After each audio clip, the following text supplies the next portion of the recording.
пошла вот эта работа, пошел, скажем так, процесс скульптуры. Мастер сейчас правильно так вот называется скульптура или лепка-вытяжка.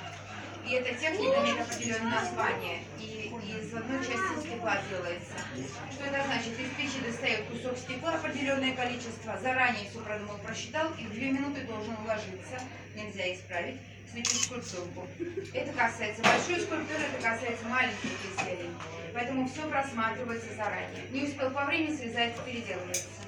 А потом, когда получается предмет по задумке, он аккуратненько его срезает с этого шеста. И если нравится то, что получилось, в случае, если хочет прямо сохранить это изделие, он заносит во вторую печку это изделие. Печь называется крепера, специальная печь для остывания. И оставляет остывать на сутки. Лепится всего лишь 2 минуты максимум. Остывает сутки. Остыв медленно, потом не боится кипятка, можно пить чай и кофе, не боится удара. Просто произнести дома и загасить сигарету. Сейчас ложит наши горячие, поэтому близко к ней я вас очень прошу не подходить, она может взорваться, стоя на столе.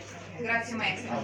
Здесь мы закончили, аккуратненько спуститесь вниз и за мной в зал пройдите. Поговорим о цвете дальше в зале. Видео пока закройте, проходите. Идемте, детки, не подходите.